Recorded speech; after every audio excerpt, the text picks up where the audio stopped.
Thank you all once again for coming, and I would like to personally thank the team here at CCG, other members of the bar, civil society members who have been running up and about trying to assist, to give the support they can. From our point of view, really, as the Uganda Society, I must say we are deeply concerned by the way in which there is total disregard and disrespect for the rule of law by the very institutions that should actually be at the forefront of protecting and fighting for this rule of law. I have personally been part of the team moving around. I can assure you that the police must be, I think, one of the most unprofessional institutions in this country. Even just accessing Sarah was a hassle at Natete. And you're telling us that she's being held at Natete. It's not the station handling the matter. But, you know, we're just holding her. We're having her for keeps. You can go and find out where the file is being handled. And we are running up and about. Why should I beg to see someone who is in police custody? Why should someone's lawyer be prevented from seeing a suspect? And not even, like doctor has stated, someone is arrested, the offense is not even clear. After arresting, that's when you're investigating. And I was personally the one trying to beg, saying, okay, at least let's have police bond, because we know there's no way you can put this in court within 48 hours. And the police officer in charge is telling us, no, we cannot. We shall ensure that she appears in court. Well, all we are saying is this is very wrong. Everything with the institution is so wrong. Yeah. We've been calling it a police to prison pipeline. And right now we are setting all our eyes on the judiciary, because we know the only thing they are saying is we shall produce her in court, let's meet in court. Unfortunately, we are reaching a situation where even the judiciary is under capture. Yeah. You cannot be certain that the judiciary is going to offer the kind of, you know, remedy you require. But even before the judiciary, how can police be so sure that the charges they are cooking right now are going to be sanctioned by the DPP? So there's another institution in the middle. You have the Director of Public Prosecutions. Why should the institutions be used to persecute people? Why is it that the police is so sure? It is very sure that the charges are going to be sanctioned, the person will be produced in court, a court which we do not even know by now. By the way, why would Sarah be arrested from Mukono, taken to Natete?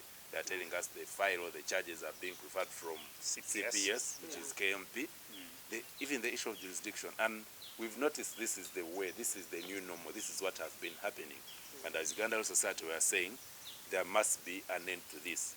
All we are calling for is that the people responsible should, you know, change the way they are doing these things. We are calling for a reset. I was telling colleagues yesterday that where we are, the system is completely dead. It's rotten. And there must be something must be done to ensure that we have a change. We have, you know, proper systems in place. And again with Sarah, we've been saying today is Sarah, tomorrow it might be someone else. Yeah. We've been saying hashtags, hashtag free Sarah Virete, and tomorrow it might be hashtag free doctor. They will not manage me. And unfortunately it becomes a cycle. So we are saying something must be done. This must come to an end. And we equally condemn in the strongest terms possible the nature in which these institutions, especially the police, the PP, judiciary, are doing their work. And we call for restraint from this kind of abuse for the human rights and rule of law in the country. Okay. Thank you, Anthony. Kyabadde kizibu nnyo okulabika nti ate bamutwala mu kooti mu bbanga erikirizibwa ssemateeka mu ssaawa 8. Ensonga lwaki n'essaawa eno Sarah kyali mu mukomera, ssaawa eno akyali mu poliisi mu bukyamu.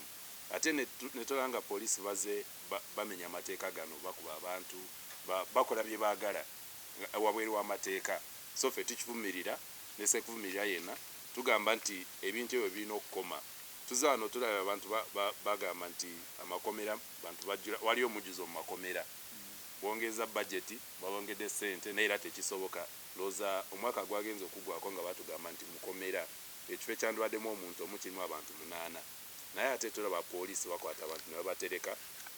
Bakikola nga kigendere nti omuntu kasita akwatibwa poliisi mu ngeri yonna ateekwa okutuukawa, ateekwa okutwalibwa mu makomera. Ate ne tulaba ebitongole ebirala ebya gavumenti, omuli omuwaba gavumenti wagwe tuyita Director of Public Prosecution, ne tulaba amakooti oba ekitongole essiga eddamuzi eryandibadde nga nalyo liyambako ku bantu okuziiza embeera eno ng'ate nabo bakwatagana ne bano abaziba emisango babamenyi b'amateeka bandibadde nga babeera ku saidi y'omuntu wa bulijjo ate nabo ne babeera ku saidi y'abali ate abatyoboola eddembe ly'obuntu. N'olwekyo ffe nga Uganda Society tukivumirira era tusaba bekikwatako ebitongole byonna balekeraawo. Tukola n'omulanga ku muntu wa bulijjo nti wadde bagezaako nnyo okusirisa abantu aboogera nga tulaba Sarah Vaina ayogerera omuntu wa bulijjo, tulabye baloya ne Sarah wetwogerera pulezidenti waffe Ssemakadde alimu exile ali wabweru w'eggwanga lwakwogera nti tolina kwogera. Ekitegeeza nti omuntu avayo n'ayogera namwe bannamawulire temuli safe oba essaawa yonna tulabye bano nga babakuba migoba nte lwakuba mugezaako okuweereza abantu amawulire oba okutegeeza omuntu wa bulijjo ddala ekintu ekituufu ekigenda mu maaso. N'olwekyo ffe tutuvumirira twongera eddoboozi lyaffe kuba abalala bonna boogedde tugamba nti bino birina okukoma, birina okulekerawo okubavunaanyizibwa bwaffe okulabika nti eddembe ly'obuntu mu ggwanga terikoze eki teri alityobodde nga tusirise.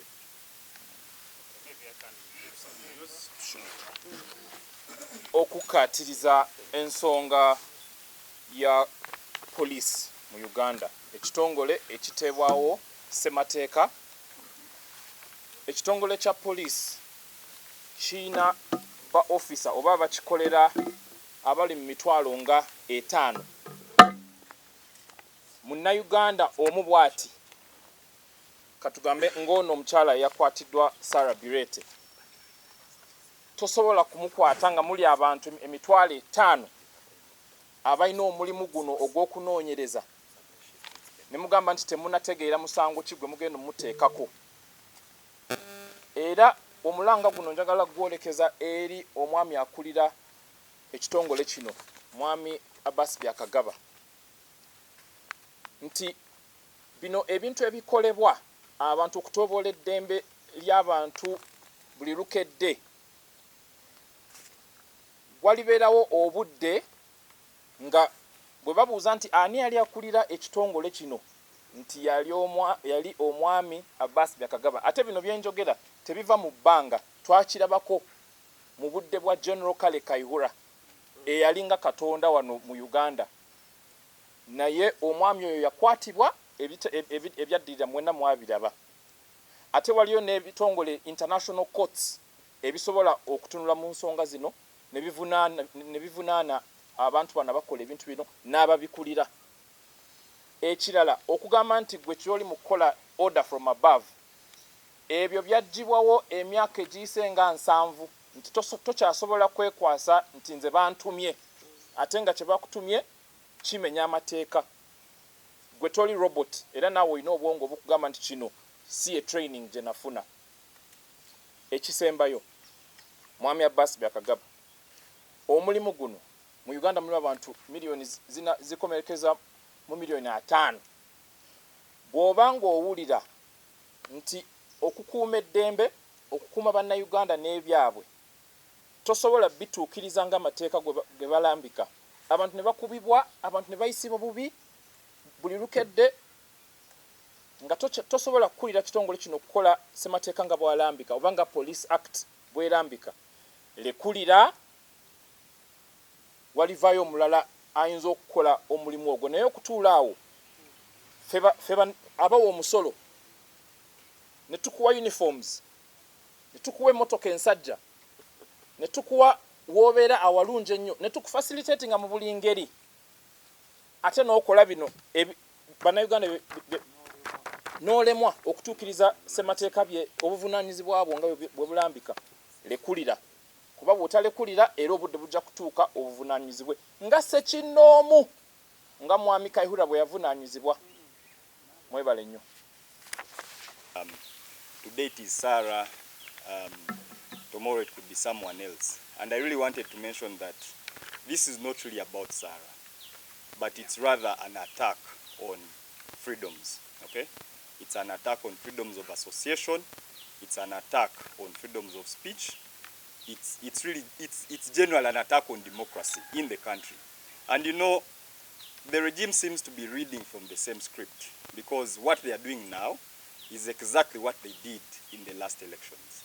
We know that in the last elections, they targeted civil society actors, they banned joint observation of elections, they didn't want anybody to say anything about the elections, They went and targeted organizations that were working on elections, and again they are doing the same thing. We of course have also been hearing that they have a list of about 100 organizations that they want to target in these elections. And we know, today they have come for Sarah, tomorrow it could be Godba, it could be me, it could be Patricia, it could be anyone of us. But also, they are also attacking others. It could also be It actually could be any of the media. We know that, for instance, that some media organizations are not even allowed to access certain presidential candidates.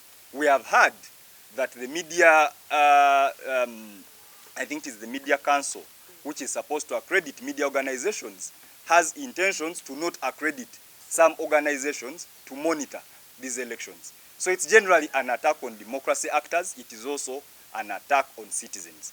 And what they have done with Sarah, because they know that this is one of the most vocal voices, they clearly just want to silence any voice that is being sounded out on these elections. But for me, my call to you citizens is that let this incarceration of Sarah not really deter you and restrain you from demanding your rights and from expressing yourself. So Sarah has been speaking for most of us on all the platforms that she has had. This is the time or the opportunity for you as a citizen to actually also speak for her and demand her release. Job Kija, I'm a civic activist.